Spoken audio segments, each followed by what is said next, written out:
Bonjour à tous, mon nom est François Letarte. Bienvenue sur ma chaîne JDR D30, une chaîne consacrée aux jeux de rôle sur table et une vie de rôliste. Je vais répondre à coup critique sur leur question de samedi. Un jeu de rôle minimaliste que j'apprécie. À la base, j'en apprécie pas tant que ça. J'ai des réponses quand même. Je vais faire en fait quelques mentions honorables et vous parler peut-être du jeu de rôle minimaliste que moi j'ai dans ma collection et qui ressort assez souvent. Fait qu'on va commencer par les mentions honorables.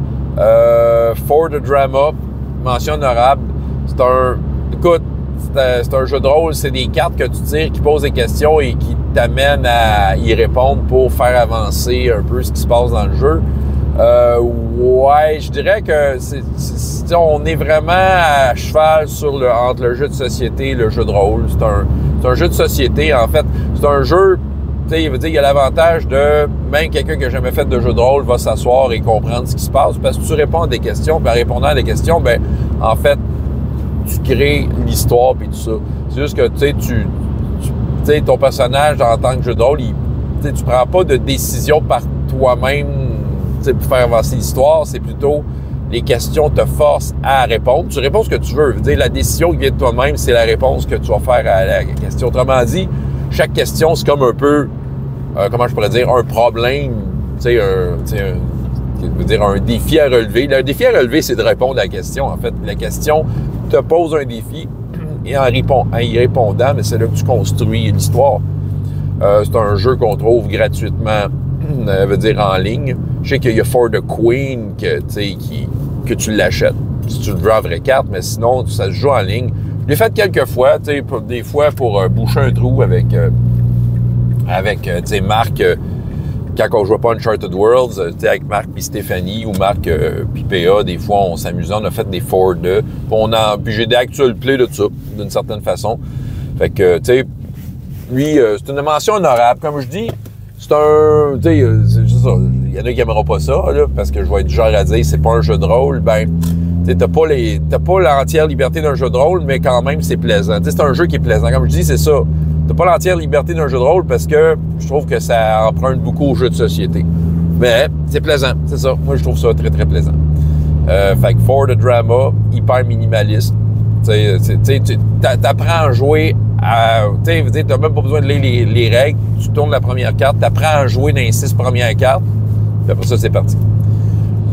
Bob le Rôliste, un jeu qui est vraiment très minimaliste. Bon, pourquoi je le drop là? Parce qu'il m'a quand même été utile pendant un certain temps à la bibliothèque. Je dirais pendant une bonne année et demie, ça a été comme mon jeu que j'utilisais. Il est hyper simple, tous les jeunes comprenaient.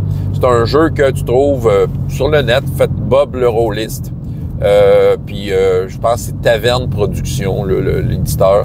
Vous voulez faire un petit cadeau de Noël à quelqu'un, un petit jeu de rôle, c'est ça. Moi, je l'avais proposé à l'époque.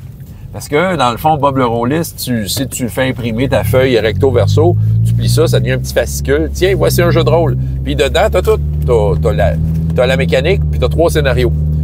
On s'entend, c'est juste des approches de scénario, mais c'est vraiment un petit jeu de rôle pour jouer sur le coin d'une table.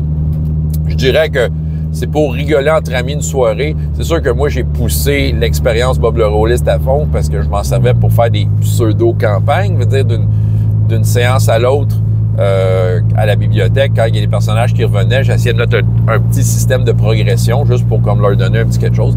Les jeunes appréciaient en fait beaucoup. C'est moi qui s'est tanné du jeu parce que, bon, mécaniquement, il est limité. C'est ça. À un moment donné, tu roules un D6, tu peux pas faire grand-chose au-delà du D6. T'sais.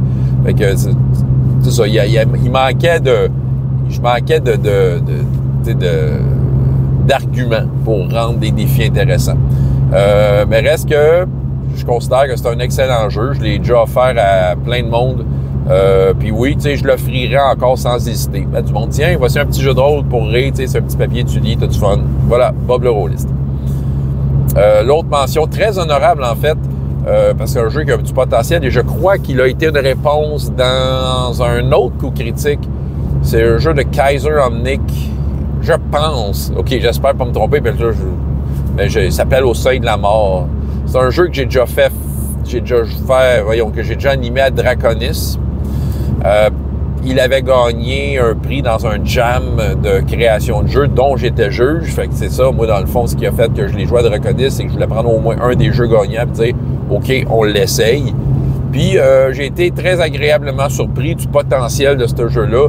Tu joues des scientifiques qui voyagent dans des dimensions parallèles entre la vie et la mort. Et en fait, tu vas chercher des genres de trésors là-dedans.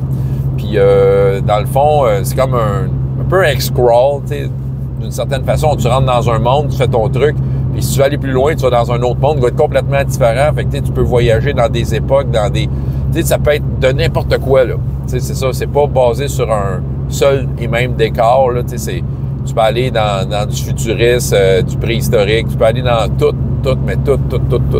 Puis dans le fond, ton personnage, ce qu'il risque de faire, c'est qu'à force de vouloir des trésors plus hauts, bien, il risque de se perdre dans ce monde-là et mourir pour vrai.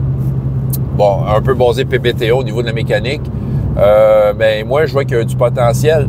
T'sais, il est minimaliste et il peut t'en offrir pour quand même quelques séances. Il y a comme une petite façon de faire progresser ton personnage. T'sais, il y a comme un intérêt qui est là. C'est ça. Fait que oui, moi je trouve que ça, c'est une dimension très, très honorable. Il pourrait être quasiment mon top, mais mon top n'est pas celui-ci, en fait. Non, c'en est un que j'utilise actuellement assez régulièrement et j'ai nommé Sodalitas. Il est minimaliste, ce jeu-là. Il est complet. Sodalitas, c'est un jeu de rôle fantasy, avec plein d'anachronismes dedans, mais qui permet de jouer des héros qui sont brièvement décrits. Bon, mécanique un peu PBTA en arrière, mais quand même qui laisse beaucoup de liberté. Le charme de ce jeu-là, c'est qu'il y a une procédure qui te permet de jouer en grand groupe. Et c'est ce que je fais. T'sais, moi, je peux animer une classe entière avec Sodalitas. La façon que je procède, c'est qu'il y a d'un prix tiré, il y a 8 prix tirés. Fait qu'on distribue les 8 prix tirés, on forme des petites équipes. Fait que les équipes décident entre eux autres comme qu'est-ce que le personnage va faire. Et on est en tour de table constamment. Le jeu commence, c'est tour de table. Tu fais ton action, tu fais progresser l'histoire, ton tour est fini, voilà. Puis tu as roulé les dés, ton tour est fini. Puis c'est ça, ça va quand même assez bien. Ça vient avec, je pense, une douzaine de scénarios, peut-être plus. En tout cas, qui sont tous très colorés, des scénarios très le fun. Des bonnes idées et même des scénarios que tu pourrais utiliser dans d'autres jeux de rôle parce que la base est là, l'idée est là, c'est très facile de broder autour de ça, mais en tout cas, bref, ouais, le jeu de rôle minimaliste que j'apprécie le plus, c'est vraiment Sodalitas. Voilà, j'ai game droppé des jeux. Fait que voilà, quelle est votre réponse? Vous pouvez répondre à Coup Critique. François Le Tarte, JDR des 30 et jusqu'à la prochaine fois, il y a autant de plaisir dans la vie que dans les jeux. Au revoir.